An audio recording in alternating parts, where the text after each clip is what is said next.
The cell really is like nothing we've ever seen in the physical world. That's got to be firmly grasped. That's not something we can just say, oh, well, it's just a little bit more of the same old, same old. It's not the same old, same old. We are finding is that there's information that's in the cell that cannot be accounted for in terms of these undirected material causes. So it has to be, and so there's some other, so it has to be an information source. So one of the key questions faced by modern biology is, where do you get information from? Well, Darwin assumed that the increase in information comes from natural selection. But natural selection reduces genetic information, and we know this from all the genetic population studies that we have. And where does the new genetic information going to come from? Well, that's the big question. So when we find information in the DNA molecule, the most likely explanation is that it too had an intelligent source. I mean, we need engineering principles to understand these systems, okay? I mean, it's only because of our advancements in nanotechnology that we can even begin to appreciate these systems. But using intelligent design didn't seem to stop the scientists I spoke with, so why all the controversy? Suppose we find, simply as a matter of fact, that our scientific inquiries point in one direction. Which is that there is an intelligent creator. Why should we eliminate that from discussion? Streng verboten? How come? Why? Streng verboten. Very good. What does streng verboten mean? Strongly forbidden. Strongly forbidden. You've got two possible hypotheses. You've got a wall through the middle of through your brain, in effect, through your thinking. You say, well, you can't consider anything on this side of the wall. Only hypotheses on this side of the wall are permissible for consideration. What about academic freedom? I mean, can't we just talk about this? Their reply is that science is not a democratic process. Oh, really? And that there is a consensus view. But wait a minute, we are to subscribe to the wait a second, but view. Darwin challenged the consensus view, and that's how we got Darwinism. If Darwin wanted to challenge the consensus today, how would he do it? Science isn't a hobby for rich aristocrats anymore. It's a multi-billion-dollar industry. And if you want a piece of the pie, you've got to be a good comrade. Scientific ideas. How we get them to you, the people. Every idea must be inspected to ensure that it is safe. All theories must pass through a series of checkpoints. First, the Academy. Getting a controversial theory through the Academy can be dangerous. Few people know this better than Congressman Mark Souder. He uncovered a targeted campaign led by individuals within the Smithsonian and the National Center for Science Education to destroy Dr. Sternberg's credibility. If you want peer reviews, if you want to be published, if you want to go to respected institutions, the core view does not tolerate dissent. There's kind of a, this is the way it is, and anybody who's a dissenter should be squashed. Are you going to be on my side if I let you up? Sure, Chick, sure. I'm on your side. Just let me up. I'll do anything you say. Souder isn't the only one who has witnessed the Academy's tactics. Journalist Larry Witham has seen similar behavior during his 25 years of covering the evolution controversy. Once you're thick in science, you can't question the paradigm. But if you want to get grants, if you want to be elected to high positions, if you want to get awards as a promoter of public education of science, you can't question the paradigm.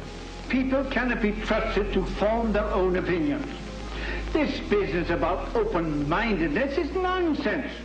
Why is the scientific establishment so afraid of free speech?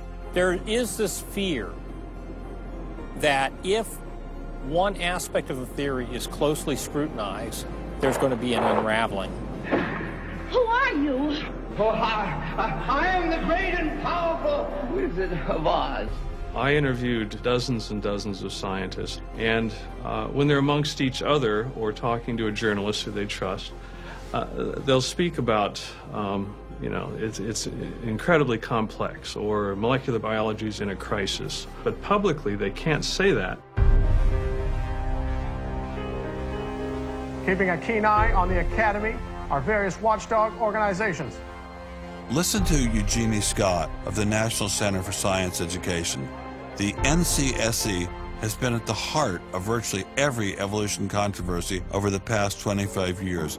vigorously defending the Darwinian gospel. We have had a lot of business, unfortunately, at NCSC in the last few years, because virtually every state in which science education standards has come up for consideration has had a big fight about the coverage of evolution in them.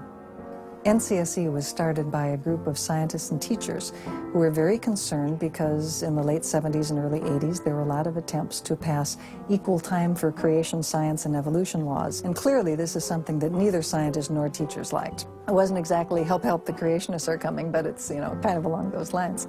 Most scientists just throw up their hands and say, creationists, they drive me crazy, you know, you handle it. We've worked a lot with science education organizations. The most important group we work with is members of the faith community, because the best kept secret in this controversy is that Catholics and mainstream Protestants are okay on evolution. Are you sure about that, Eugenie? Liberal Christians have been fighting with conservative Christians for so long that they'll side with anybody against the fundamentalists. And Eugenie Scott says, well, welcome over. There's a kind of science defense lobby, or an evolution defense lobby in particular. They are mostly atheists, but they are desperately wanting to be friendly to mainstream, sensible religious people. And the way you do that is to tell them that there's no incompatibility between science and religion. But is there really an incompatibility? Can't we believe in God and Darwin?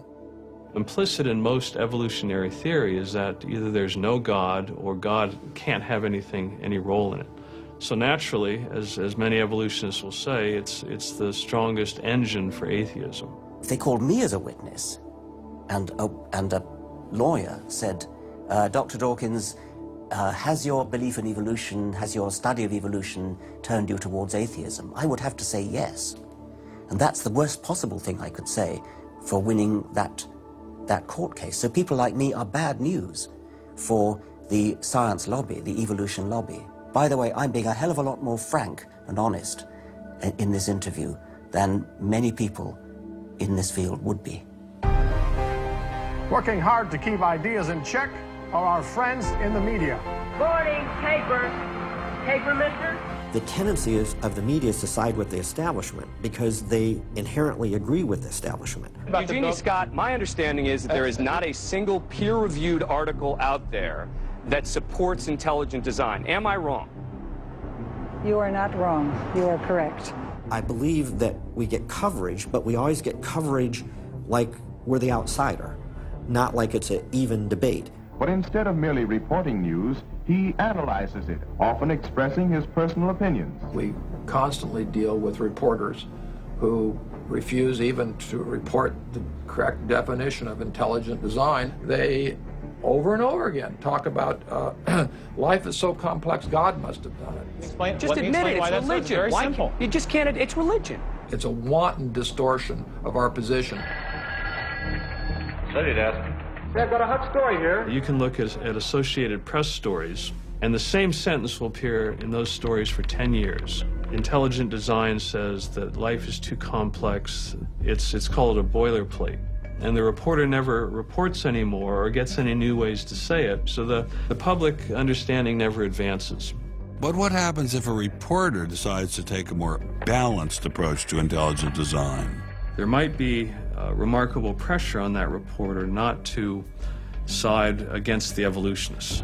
I thought I told you to kill that story. Few reporters have learned this better than author and journalist Pamela Winnick. When she refused to take sides in an article she wrote about intelligent design, the Darwinists found a new favorite target. Number one, I wasn't Christian, I was Jewish. Number two, I wasn't religious. Number three, I was not taking a position in favor of creationism. I was writing about intelligent design, and it didn't matter. After I wrote that one piece, everything I wrote on the subject was scrutinized. There were hate letters coming into the newspaper. If you give any credence to it whatsoever, which means just writing about it, you are just finished as a journalist. Other journalists we spoke with told similar stories, but didn't dare appear on camera. And now, the presses are ready to roll. When all other checkpoints fail, there is always the courts.